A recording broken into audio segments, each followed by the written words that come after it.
नमस्कार दोस्तों, स्वागत है आप लोगों का हमारे चैनल मैथ्स मेकर में। तो चलिए आज का क्वेश्चन हम लोग स्टार्ट करते हैं बनाना। ठीक है, और ऐसा क्वेश्चन जो है आप लोग को हम करवा ही रहे हैं बहुत दिनों से, तो जरूर हमारे साथ जुड़े। जो भी रेलवे का प्रीवियस ईयर क्वेश्चन है एलपी का, वो सभी आप लोग के साथ हम लेके जुड़ चुके हैं। सभी एग्जाम्स का है, ठीक है। और एलपी में पूछा ही जाएगा। तो एनटीपीसी का भी क्वेश्चन एलपी में रिपीट होता है, आरपीएफ का भी और एलपी का भी प्रीवियस ईयर, वो सभी मिक्स प्रीवियस ईयर है। ठीक है, तो चलिए हम लोग पहला क्वेश्चन से स्टार्ट करते हैं बनाना। क्या है? 17 गेंदों को 720 रुपया में बेचने पर 5 गेंद के क्रय मूल्य के बराबर हानि होती है।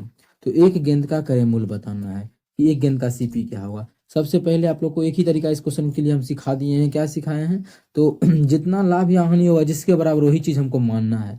यहाँ पे जो लाभ या हानि हो रहा है, 5 गेंदों के क्रय मूल्य के बराबर हानि होती है। तो क्रय मूल्य के बराबर ना, तो क्रय मूल्य मानेंगे कितना। एक एक गेंद है ना, तो एक गेंद को मान लेते हैं। एक गेंद का सीपी, एक गेंद का सीपी, एक गेंद का सीपी, सीपी मतलब समझते हैं ना, क्रय मूल्य। तो एक गेंद का क्रय मूल्य है जो हम मान लेते हैं वो 1 रुपया मान लेते हैं। एक गेंद का क्रय मूल्य जो मान लिए वो 1 रुपया, 1 यूनिट हम बोल सकते हैं, रुपया नहीं। ठीक है, 1 यूनिट बोल सकते हैं, 1 यूनिट मान लिए। ओके है। अब देखिए, बेचने जो आदमी गया है तो कितना, 17 को गेंद बेचा है। रुपया भी अभी जरूरी नहीं है इसका, 17 को गेंद बेचा है। अच्छा मानिए 17 गेंद खरीदा कितने में होगा, तो आप बोलिएगा कि एगो गेंद 1 रुपया में, आप माने हैं 1 रुपया में, तो 17 गो बॉल का सीपी जो हो जाएगा वो कितना हो जाएगा, 17 रुपया। रुपया ये भी समझाने के लिए हम लिख मानते जा रहे हैं। ठीक है, 17 गो बॉल का सीपी कितना, 17 हम जो माने हैं। अब हानि उसको कितना हुआ है, तो हानि जो हुआ है वो 5 गेंद के क्रय मूल्य के बराबर है। हम तो 5 गेंद का क्रय मूल्य कितना हो जाएगा, 5 गेंद का सीपी, तो आप लोग बोलिएगा 5 रुपया। इसका मतलब है यहाँ से हम समझ सकते हैं एक चीज कि कोई चीज 17 रुपया का है, 5 रुपया का हानि हो रहा है। अब देखिए समझ में तो डायरेक्ट आएगा, तो उस चीज को बेचेंगे कितना में, तो बोलिएगा उस चीज को 12 रुपया में बेच रहे होंगे। तभी तो 17 का चीज है 12 में बेच रहे हैं, तो 5 का देखिए यहाँ पे हानि आ गया ना, तो बिल्कुल। अब देखिए हम लोग का 17 रुपया हम लोग जो माने थे, यहाँ पे 1 रुपया माने हैं। क्या कितना माने हैं, 1 रुपया यूनिट माना जाता है। बस समझाने के लिए आप लोग को हम इस प्रकार से मान रहे हैं। आप देखिए 1 रुपया यहाँ पे माने थे, 17 रुपया, 5 रुपया, तो हम जो माने हैं विक्रय मूल्य वो कितना रुपया माने, 17 रुपया। और ओरिजिनल जो क्वेश्चन में दिया है एक्चुअल में वो कितना दिया है, 720 रुपया। कितना दिया है, 720 रुपया। ठीक है, हमें निकालना क्या है, तो आप बोलेगा एक गेंद का क्रय मूल्य, तो एक बॉल का क्रय मूल्य कितना माने, 1 रुपया माने हैं। तो यहाँ से देखते हैं कि 1 रुपया कितना के बराबर है, क्योंकि हम लोग तो एक्चुअल में ये माने हैं ना, हम लोग 12 माने हैं, लेकिन एक्चुअल में क्वेश्चन में है क्या, 720 रुपया का क्रय मूल्य है। तो यहाँ से काटेंगे बढ़ छके 72, तो 1 रुपया का जो क्रय मूल्य एक्चुअल में आ जाएगा वो कितना, बढ़ छके 72, 60 रुपया आ जाएगा। कितना आ जाएगा, 60 रुपया। ये तो हम लोग माने थे वो है, लेकिन एक्चुअल में इसके अनुसार देखें तो 60 रुपया, जो कि हमारा ऑप्शन नंबर सी में है। तो ऑप्शन सी हमारा बिल्कुल करेक्ट आंसर हो जाएगा। कौन सा ऑप्शन, ऑप्शन सी। उम्मीद करते हैं दोस्तों आप लोगों को एक एक चीज समझ में आया होगा। कहीं भी किसी प्रकार का कोई भी दिक्कत हो किसी भी क्वेश्चन में, कमेंट करके जरूर पूछें। और ये जो क्वेश्चन है बहुत ही टॉप लेवल का है, ऐसा क्वेश्चन बहुत ज़्यादा रिपीटेड हो रहा है, क्योंकि ऐसा क्वेश्चन अभी तक आप लोगों को हम बहुत सारा करवा चुके हैं। ठीक है, तो ऐसा क्वेश्चन आ रहा है इसीलिए आप लोग को करना भी है। ठीक है, कोई बड़ा कुछ इशू नहीं है इसमें। आप लोग को ऐसा भी क्वेश्चन कराएं कि 5 गेंदों के विक्रय मूल्य के बराबर हानि होती है, वो भी क्वेश्चन आप लोग जरूर देखें। वैसा भी क्वेश्चन आता है, देखना क्या है, आप लोग को एक ही पैटर्न बताए हैं, जो जिसके बराबर लाभ हानि होगा उसी चीज को हमको मानना है। बस इसी पे पूरा का पूरा क्वेश्चन आप लोग को बना लेना है।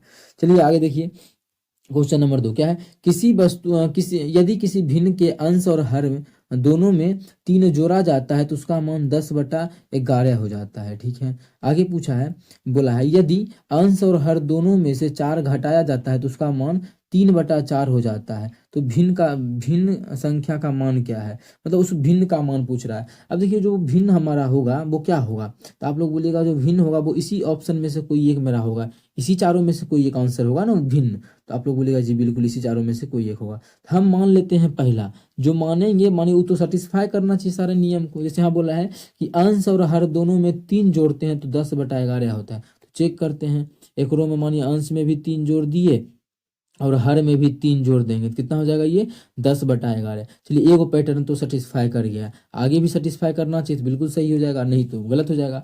आगे बोला है यदि हर और अंश और हर दोनों में 4 घटाते हैं तो 3/4 होता है। तो चेक कर लेते हैं, जब दोनों में 4 घटाते हैं, एक रो में 4 घटाते हैं, इसमें भी 4 घटाते हैं, तो इसका जो मान होता है वो 3/4 हो जाता है। कितना? 3/4। इसका मतलब देखिए दोनों का दोनों मैच कर गया ना। जब दोनों का दोनों पूरा का पूरा मैच कर जाए तो वही ऑप्शन मेरा बिल्कुल करेक्ट होता है। तो पहला ही ऑप्शन देखिए मैच कर गया। कितना कम टाइम लगा इतना अच्छा क्वेश्चन को बनाने में। आप लोग अगर बनाने बैठिएगा तो काफी अधिक टाइम लगेगा एक्स वाई मान के। तो एक्स वाई मान के ऐसा क्वेश्चन कभी नहीं हल करना है। जो गधा होगा वही इस क्वेश्चन को एक्स वाई मान के हल करेगा। ठीक है, आप लोग को दूसरा भी ऑप्शन में चेक करना है तो कर सकते हैं। देखिए पूरेगा ही नहीं। बोल रहा है 3 जोड़ने पर कितना? 10/11। तो पूरा देखिए पूर गया हमारा 9/13 316। कभी नहीं पूरा, पूरेगा ही नहीं, क्योंकि जो ऑप्शन है वही पूरेगा ना। दोनों का दोनों सेटिस्फाई कर गया तो ऑप्शन ए हमारा बिल्कुल करेक्ट होगा। सभी चीज आप लोगों को हम बहुत ही बेहतरीन ढंग से बताते हैं और कोशिश करते हैं कि आप लोग को अच्छे से समझ में भी आए, उसी तरीका से बताने का प्रयास करते हैं। इसीलिए आप लोग को बोलते हैं अगर अच्छा लगता है, क्वेश्चन समझ में आता है तो अपने सभी मित्रों के साथ हमारे इस चैनल को बोले शेयर करें, सब्सक्राइब करें, और जितना भी आप लोग का स्टडी ग्रुप है उसमें भी शेयर कर सकते हैं। चलिए अगला क्वेश्चन नंबर 3 है।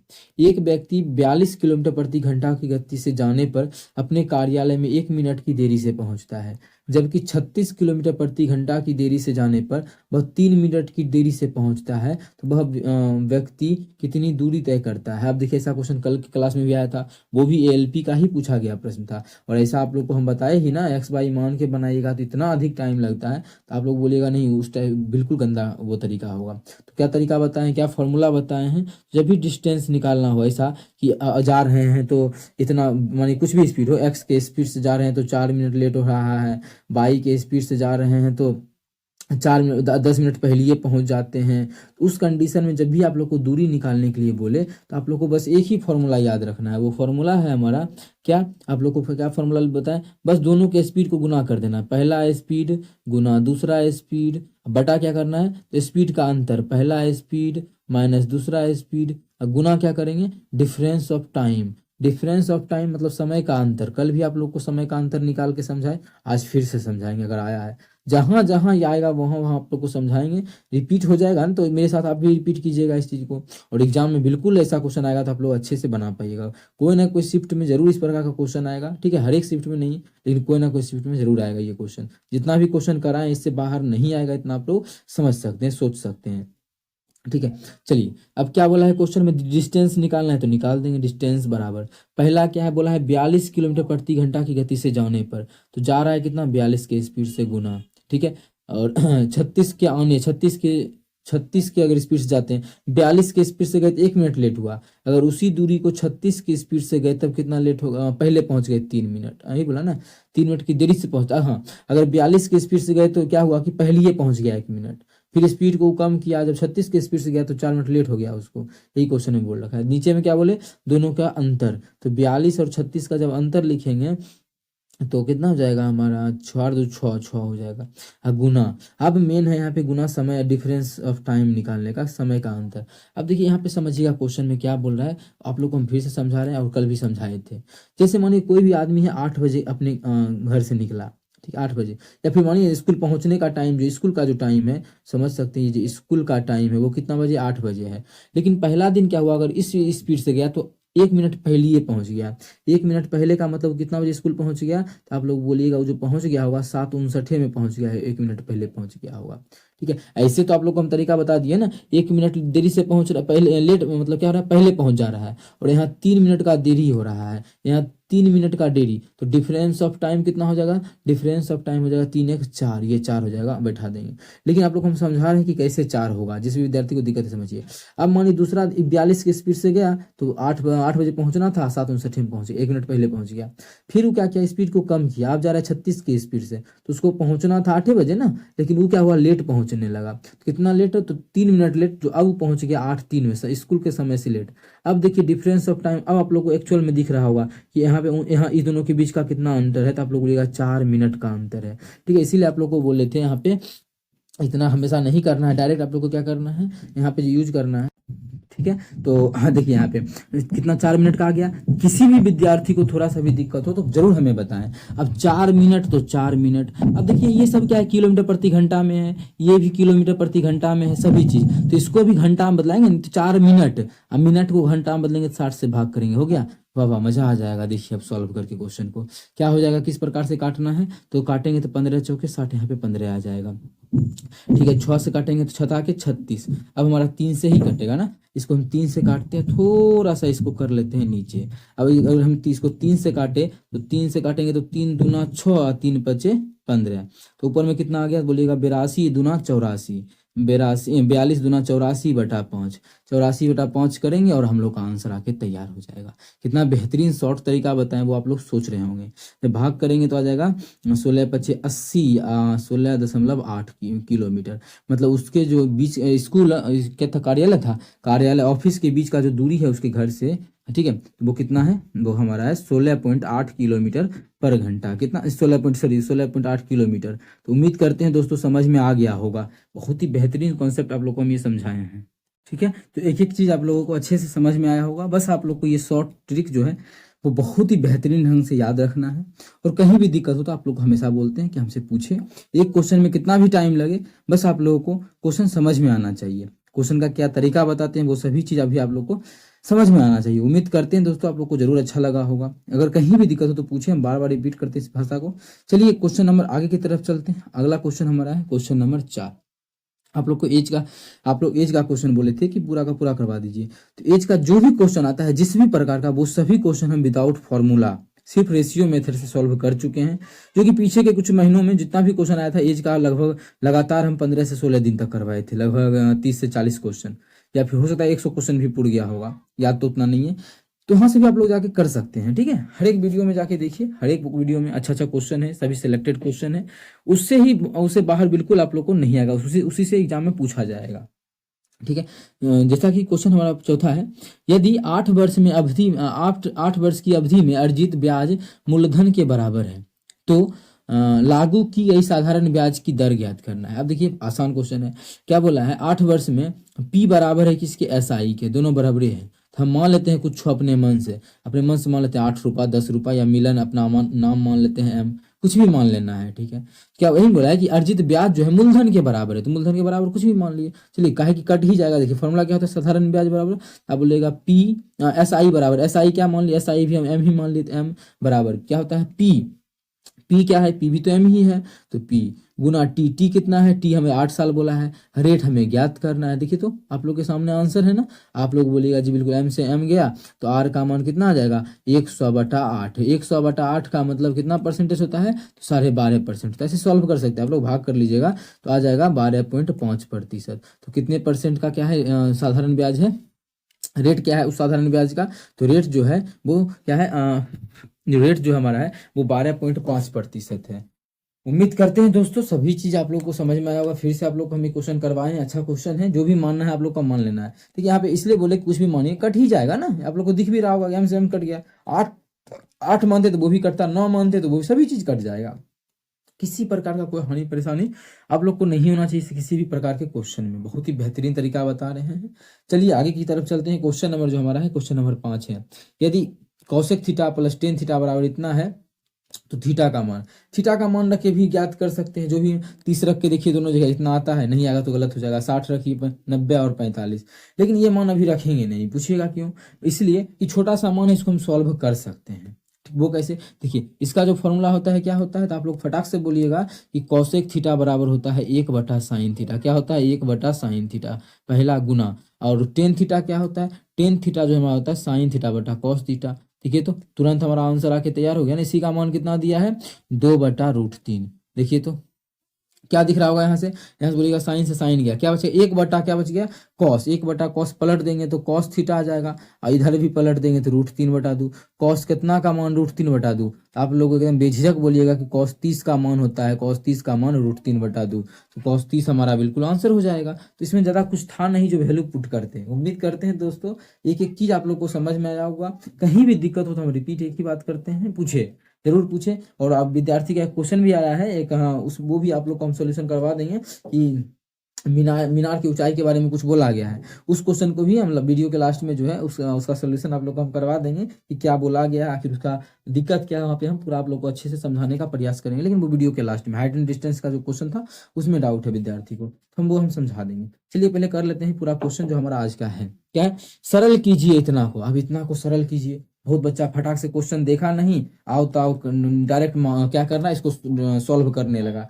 क्या इसको हॉल, इसका ये तोड़ना, इसका ये तोड़ना, तो वो चीज़ आप लोग को नहीं करना है। आप लोग हमारे स्टूडेंट है तो किस प्रकार से कीजिएगा वो सभी चीज़ ध्यान दीजिएगा। आप लोग का देखिए जो मन करे वो मान रख दीजिए एक्स का। आप लोग बोलिएगा जीरो मानना आसान होता है, तो हम बोलेंगे जी बिल्कुल जीरो मानना आसान होता है।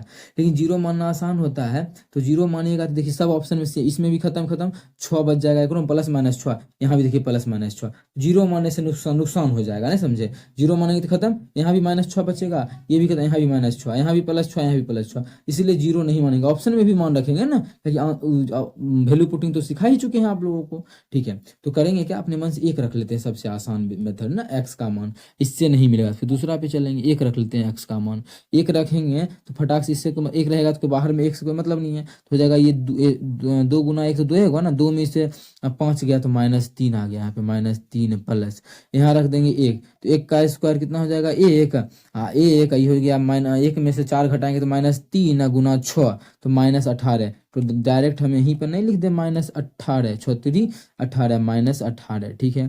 और प्लस क्या है 18 हमारा, ये क्वेश्चन वाला है तो क्वेश्चन वाला लिखे हैं। देखिए तो कटेगा क्या, 18 से 18 गया तो क्या आ गया -3। मतलब अगर जो x का मान इस समीकरण में कितना पुट किए, एक पुट किए, तो समीकरण जो सॉल्व कर होके आया है वो -3 आया है। अब इसमें भी रख के देखेंगे किसमें -3 आता है, एक रखेंगे तो कितना हो जाएगा, ये 8 हो जाएगा, ठीक है। ये हमारे 5 हो जाएगा, ये हमारे 6 हो जाएगा, एक रखेंगे तब तो एक पूरा के 8 6 14, 14 में 5 गया तो 9, 9 पुर रहा है, पुरना कितना चाहिए, पुरना 3 चाहिए था, ये ऑप्शन यहीं पे गलत हो गया। ये हमारा कितना 8 हो जाएगा। अब एक एक रखेंगे तो आसान हो गया ना, अब सबको जोड़ ही रहे हैं तो मान और अधिक हो जाएगा, मतलब ये भी गलत। यहाँ पे क्या करेंगे, ये 8 हो जाएगा, ये -5, ये -6, 8 6 5 11 कितना आ गया -3। हमें तो -3 ही चाहिए, देखिए तो -3 ही चाहिए था ना, यहाँ पे देख सकते हैं आप लोग, तो ऑप्शन सी बिल्कुल करेक्ट आंसर हो जाएगा। ऐसे आगे भी देख लेते कि आगे भी -3 आ रहा है, तो बिल्कुल नहीं, 8 5 13, 13 में 6 गया तो 7, ये भी गलत है। तो आप लोग देख सकते हैं बिना हम लोग इसको क्या किए, बिना तोड़े बिना गुणनखंड किए हम लोग ऑप्शन के थ्रू चल गए। ऑप्शन के थ्रू क्या, वैल्यू पुटिंग के तरीके से, तो यही हमारा क्या है, वैल्यू पुटिंग तरीका है। इससे अच्छा कोई तरीका नहीं है वैल्यू पुटिंग क्वेश्चन को सॉल्व करने का। आप लोग उम्मीद कीजिए कि इसी प्रकार का क्वेश्चन आप लोग को एग्जाम में आएगा और बनाना भी आप लोग को इसी तरह से है, ठीक है। तो चलिए आगे की तरफ चलते हैं। क्वेश्चन नंबर जो हमारा है, क्वेश्चन नंबर 7 क्या है, एक वर्ग का परिमाप 32 मीटर है और दूसरे का 24 मीटर है। उस वर्ग का विकर्ण ज्ञात कीजिए जिसका क्षेत्रफल इन दोनों वर्गों के क्षेत्रफल के बराबर है। इन दोनों के वर्गों के क्षेत्रफल के बराबर है, तो पहले हम भुजा तो पता करें। एगो परिमाप, एगो 32 वाला है, ठीक है, हाँ बना देते, एगो 24 वाला है, ठीक है। एगो 24 वाला क्या है, वर्ग के बात बोला है, तो वर्ग का बात बोला है तो वर्ग ने अच्छे से बना ले। आप लोग को एक एक चीज हम अच्छे से समझा देंगे। ये वर्ग का बात बोला, यहाँ भी एक वर्ग, यहाँ भी एक वर्ग, ठीक है। इसका परिमाप कितना है, इसका जो अभी बनाया है, इसका जो परिमाप है वो 32 है, इसका परिमाप 24 है। अब परिमाप 24 है, परिमाप क्या होता है, सभी भुजाओं का योगफल। चारों तो भुजा बराबर होगा, काहे का कि ये वर्ग है, तो वर्ग का चारों भुजा बराबर, एक चारों का मान है 32, तो एगो का मान कितना होगा, 4 से भाग करेंगे तो 8 आ जाएगा। मतलब भुजा का जो मान आ गया वो 8 आ गया, मतलब एहो 8, एहो 8, एहो 8, एहो 8, 832। इतना नहीं लिखना था, एक ही कोनो लिखेंगे। जैसे 24 है तो भाग करेंगे 6, तो सब कितना आ जाएगा 6 6 6। अब क्वेश्चन बोला है कि इसका इस दोनों का क्षेत्रफल एगो क्षेत्रफल के बराबर है, तो इसका क्षेत्रफल कितना हो जाएगा, क्या बोले, क्या होता है भुजा स्क्वायर, तो 8 8 64 हो जाएगा इसका क्षेत्रफल। इसका कितना हो जाएगा, 6 के 36, कितना हो जाएगा, 6 के 36। अब देखिए एक जो दूसरा है, दूसरा वर्ग है, दूसरा बोला है क्वेश्चन में, देखिए उस वर्ग का विकर्ण ज्ञात करें जिसका क्षेत्रफल इन दोनों के वर्गों के क्षेत्रफल के बराबर है। तो इस वर्ग का क्षेत्रफल 64 प्लस इस वर्ग का क्षेत्रफल 36, इस दोनों के वर्ग के क्षेत्रफल के बराबर है किसका, एक दूसरा वर्ग का क्षेत्रफल। तो उसका वर्ग का क्षेत्रफल मान लेते हैं कि उसका भुजा स्क्वायर ए स्क्वायर, जोड़ेंगे तो कितना हो जाएगा, ये हमारा 100 हो जाएगा। 100 बराबर जो हो जाएगा वो ए स्क्वायर। अच्छा ए से ए स्क्वायर खत्म, कितना हो जाएगा 10 रूट अंडर हो जाएगा। तो ये काटे नहीं है, समझिएगा यहाँ पे क्या किए हैं, स्क्वायर है बराबर किस पर आएगा तो क्या हो जाएगा रूट, ठीक है। स्क्वायर है बराबर किस पर आएगा तो अंडर रूट हो जाएगा, तो यही बोल रहे थे ए बराबर हो जाएगा अंडर रूट 100। तो ए का मान कितना आ गया 10 आ गया, कितना ए का मान, मतलब इस दोनों के भुजा के बराबर, इस दोनों के क्षेत्रफल के बराबर जिस भी वर्ग का क्षेत्रफल है उसका भुजा आ गया 10। तो हमें क्वेश्चन बोला है कि भुजा नहीं, उस वर्ग का क्या निकालना है, विकर्ण ज्ञात करें। तो वर्ग का विकर्ण का फॉर्मूला भी आप लोग को याद रखना है। वर्ग का विकर्ण क्या होता है, अगर याद नहीं रहे तो आप लोग को तरीका भी सिखा चुके हैं, फटाक से आप लोग को निकाल लेना है। तो वर्ग का विकर्ण होता है भुजा गुना अंडर रूट 2, मतलब रूट 2 ये बोल सकते हैं। अगर याद रखने का तरीका एकदम एक सलीका से याद रखना हो, डायरेक्ट आप लोग याद रखिए कि √2a, क्या √2a, तो √2 गुना ए का मान कितना है, तो आप लोग बोलेगा ए का जो मान है वो 10 है, तो 10, तो कितना हो जाएगा 10√2, कितना 10√2। तो किस ऑप्शन में हमारा बिल्कुल 10√2 है, तो ऑप्शन हमारा ऑप्शन डी में है, तो ऑप्शन डी हमारा बिल्कुल करेक्ट आंसर हो जाएगा। कौन से ऑप्शन, ऑप्शन डी। उम्मीद करते हैं दोस्तों समझ में आ गया होगा। कहीं भी किसी प्रकार का कोई भी दिक्कत हो किसी भी क्वेश्चन में, कमेंट करके जरूर पूछे। ये आपका अपना चैनल है मैथ्स मेकर। अगर अच्छा लगता है, क्वेश्चन समझ में आता है, तो अपने सभी मित्रों के साथ शेयर करें। चलिए अगला क्वेश्चन की तरफ चलते हैं। क्वेश्चन नंबर जो है, क्वेश्चन नंबर 8 क्या है। क्वेश्चन नंबर 8 देखिएगा, ब्याज की गणना 10 मासिक चक्रवृद्धि ब्याज के आधार पर x रुपया की राशि पर 12% वार्षिक दर से 2 सही 1/2 वर्ष में मिश्र धन इतना रुपया हो जाता है, तो x का मान ज्ञात करना है। अब देखिए क्या बोला है कि जो रेट है वो हमें क्या बोला है कि 10 मासिक चक्रवृद्धि ब्याज, मतलब जो ब्याज जो रहेगा वो जैसे बोलता था वार्षिक ब्याज एक साल में जो रहता है, उसी प्रकार से या तिमाही बोलता था, तो मतलब ब्याज जो रहेगा वो 3 महीना में। जैसे इस क्वेश्चन में बोला है कि ब्याज जो इसका अकाउंट होगा वो 10 मासिक चक्रवृद्धि ब्याज के आधार पर, मतलब जो 10 महीना में एक बार ब्याज काउंट होगा। अब देखिए इसको आप लोग को इस काम कितना से गुना करेंगे, आप लोग को तरीका बताया जाता होगा 3 माही के लिए, 6 माही के लिए। अब तो 10 माह ही है, अब क्या कीजिएगा, फंस जाइएगा। तो फंसना नहीं है, बिना तरीका का आप लोग को हमें एक चीज समझाते हैं, वो याद रखिएगा हमेशा के लिए।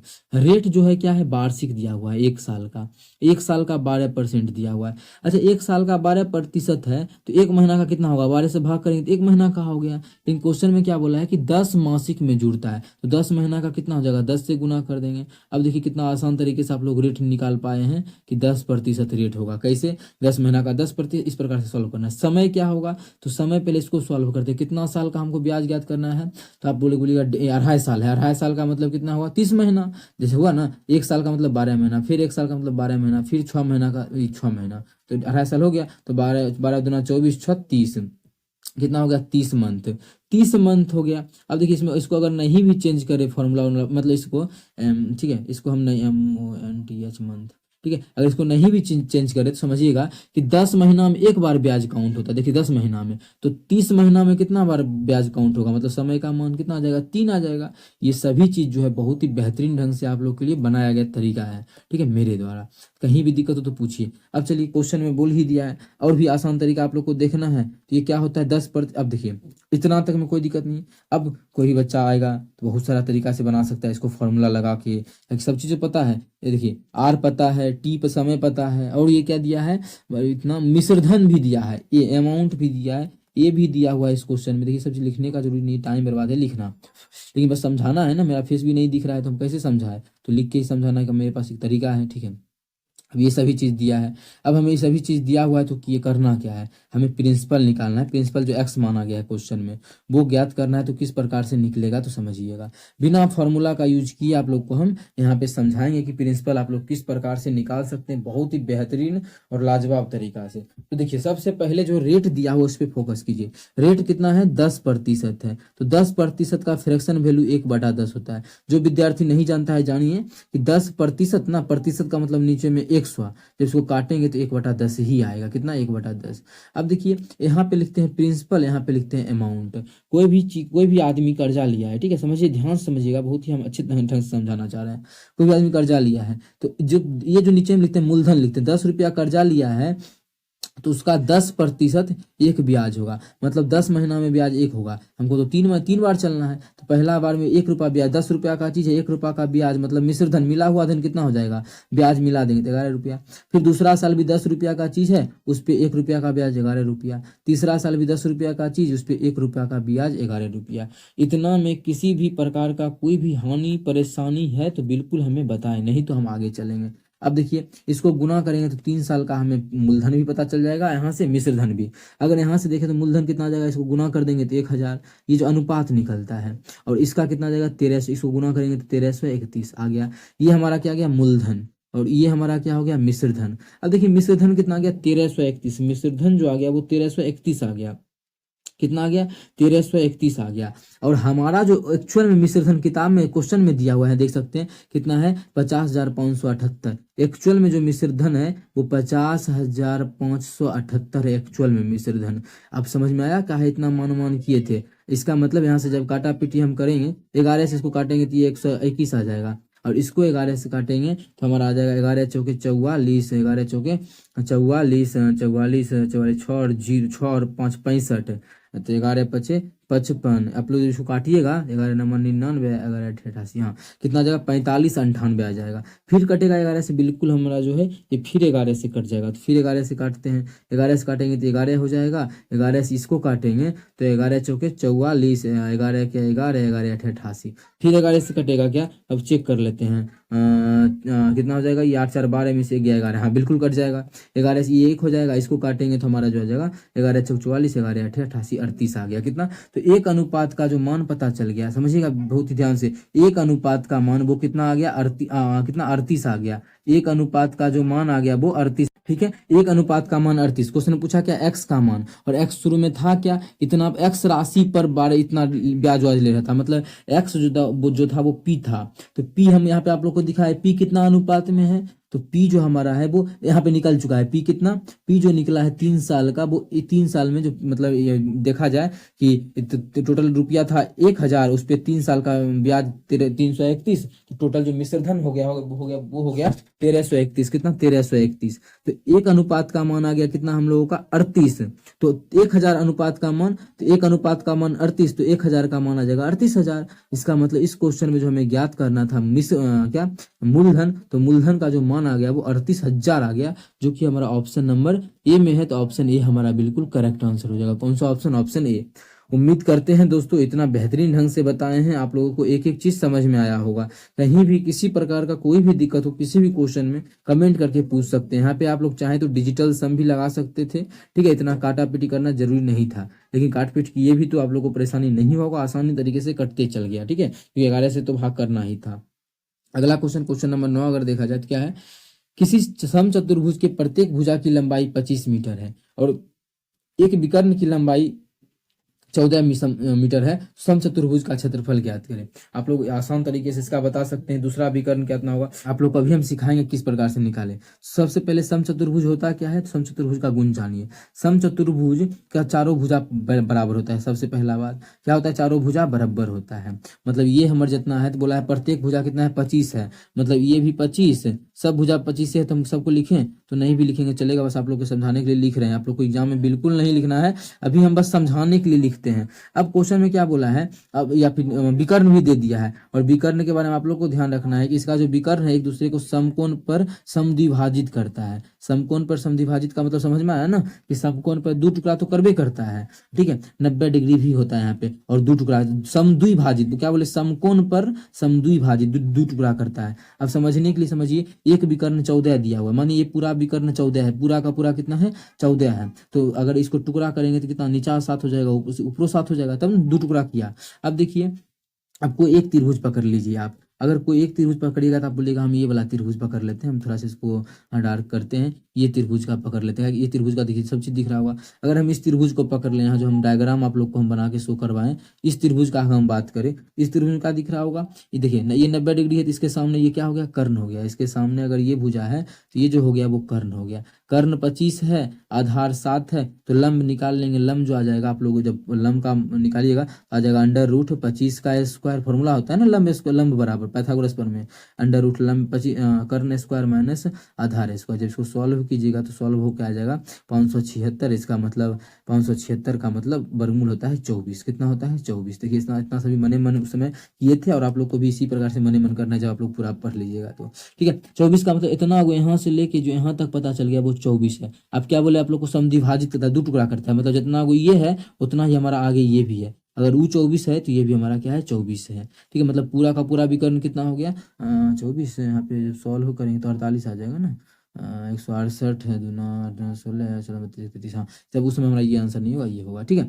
अब देखिए उसमें 48 गलती हुआ है ना, तो चलिए सॉल्व कर लेंगे। तो पूरा का पूरा भुजा कितना हो गया, तो आप बोलिएगा पूरा का पूरा भुजा जो हो गया है वो 48 हो गया है। अब क्या होता है समचतुर्भुज का क्षेत्रफल, तो समचतुर्भुज सम लिखते हैं, सम चतुर्भुज का क्षेत्रफल, तो सम चतुर्भुज का क्षेत्रफल जो होता है हमारा होता है 1/2 गुना पहला विकर्ण गुना दूसरा विकर्ण। तो पहला विकर्ण एक विकर्ण 14 है और दूसरा विकर्ण हमारा 48 आ गया, 24 नहीं आया, ठीक है 48। जब काटेंगे तो 7 आ जाएगा, इसको गुना कीजिएगा 8 7 56 के 6, पूरा गुना करें नहीं, लास्ट में 6 एकरा में है नहीं, एकरा में है नहीं, एकरा में है नहीं, एक ही ऑप्शन में है लास्ट में 6, ऑप्शन बी हमारा बिल्कुल करेक्ट होगा। से आप लोग गुना भी कीजिएगा तो हमारा यही आएगा कितना 336 सेंटीमीटर स्क्वायर। तो समचतुर्भुज का जो क्षेत्रफल आ गया वो 336 सेंटीमीटर स्क्वायर, जो कि ऑप्शन नंबर बी में है। तो ऑप्शन बी हमारा बिल्कुल करेक्ट आंसर हो जाएगा। कौन सा ऑप्शन? Option B. उम्मीद करते हैं दोस्तों समझ में आया होगा, ठीक है। कहीं भी दिक्कत हो तो पूछिए। ये समचतुर्भुज के नियम आप लोगों को गुण भी बता दिए कि समचतुर्भुज के विकर्ण एक दूसरे को समकोण पर समद्विभाजित करता है और इसका प्रत्येक कोण चारों कोण बराबर होता है, ठीक है। ये सभी ध्यान रखना। लास्ट क्वेश्चन, क्वेश्चन नंबर 10 है, जो कि आप लोग को खुद से भी चाहे तो कर सकते हैं। होमवर्क ले दे दे या बना दे तो बना ही देते हैं क्या। 10 सेंटीमीटर और 6 सेंटीमीटर बीमा वाले एक आयत के समान विकर्ण वाला एक आयत के समान विकर्ण समान क्या बोला है देखिएगा, हाँ क्या बोला है, 10 सेंटीमीटर और 6 सेंटीमीटर बीमा वाले एक आयत के समान परिमाप समान है। तो आयत का परिमाप यहाँ से लंबाई आयत का दिया है, चौड़ाई भी दिया है। तो आयत का परिमाप क्या होता है 2 इंटू लंबाई जोड़ चौड़ाई, तो लंबाई 10 चौड़ाई 6।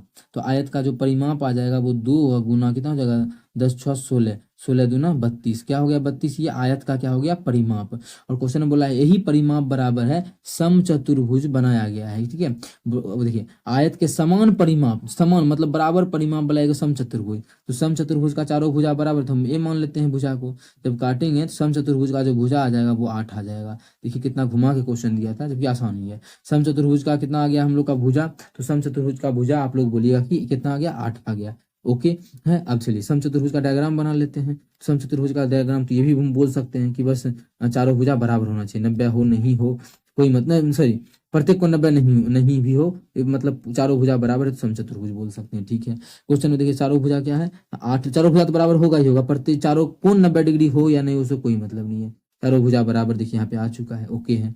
अब आगे बोला है जिसका एक कोण 60 डिग्री है, इसका जो है एक कोण 60 डिग्री, किसी एक को 60 मान लेते हैं, बिल्कुल एक कोण 60 डिग्री है, एक कोण 60 डिग्री है। तो क्वेश्चन पूछा है कि समचतुर्भुज का क्षेत्रफल कितना होगा।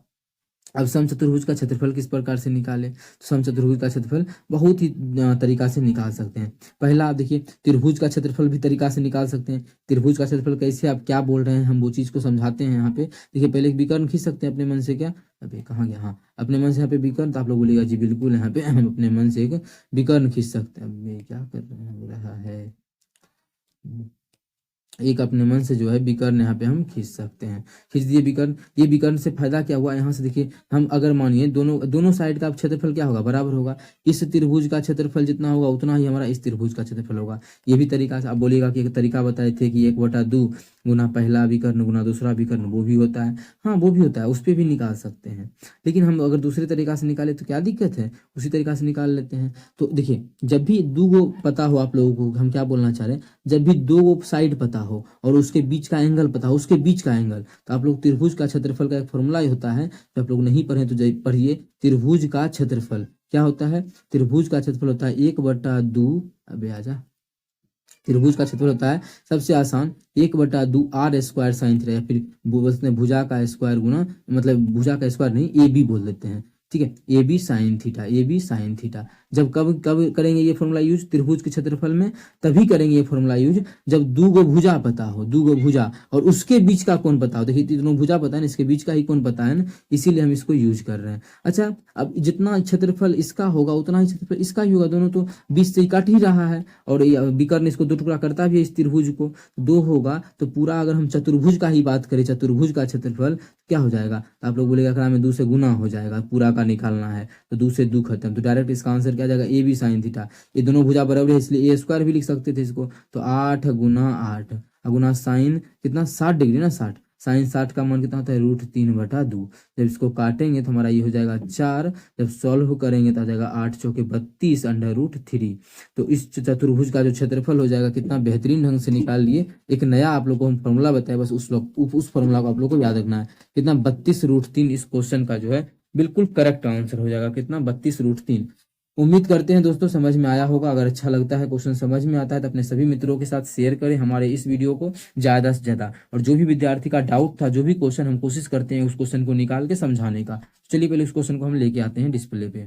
ठीक है, तो ये जो हमारा देखिए यही डाउट था विद्यार्थी का, क्या है जब क्या बोला गया है, बोला है वो हम यहाँ पे आप लोग को दिखाते हैं, थोड़ा सा हम इसको पतला कर लेते हैं, नहीं होगा पतला,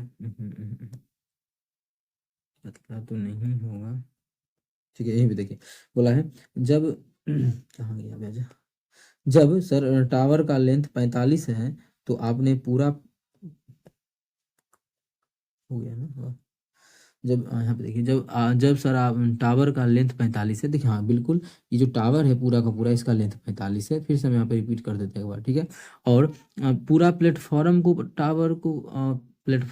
टावर को 45 क्यों माना, टावर का है इसलिए बता टावर को 45 माने, और प्लेटफॉर्म जो हमारा यहाँ पे आप लोग को शो हो रहा है प्लेटफॉर्म, वो 40√3 है, कितना 45 नहीं माने हैं, 40√3 माने हैं, ठीक है, इस चीज़ को ध्यान दीजिएगा, इसको जो हम माने हैं वो 40√3 माने हैं, ठीक है, कितना 40√3, कितना माने 40√3। और यहाँ का बात करें, ये पूरा कितना था, ये पूरा का अगर बात किया जाए तो ये पूरा हमारा था 45, जिसमें कि हम माने हैं इस चीज को x, ठीक है। तो ऊपर वाला कितना हो गया, ऊपर वाला ये 45 नहीं बचा। अब देखिए समझिए, एक समझने वाला यहाँ चीज यहाँ पे मैं आप लोगों को डिस्कस फिर से कर देता हूँ, क्या कि अगर मानिए आपके पास कितना है 45 रुपया है, पूरा पूरा का पूरा कितना रुपया है 45 रुपया है, जिसमें कि आप इतना इसके पास 5 रुपया आ गया, तो ऊपर कितना होगा 40 रुपया होगा, घटा दिए, उसी 45 में क्या किए 5 को घटा दिए। सेम उसी प्रकार यहाँ पे x माने तो यहाँ पे क्या किए 45 - x इसको मान लिए। एक बार फिर से आप क्वेश्चन को देखिए और सही से टाइप कीजिए और हमें बताएं कि आपको क्या दिक्कत है, ठीक है। तो आप लोग को हम और अच्छे ढंग से क्लियर कर देंगे। चलिए हम लोग का जो क्लास था यहाँ पे खत्म होता है। कहीं भी किसी विद्यार्थी को दिक्कत हो तो आप सही से कमेंट कीजिए, हम उसका रिप्लाई जरूर करेंगे आप लोगों को क्वेश्चन लेके। Thank you.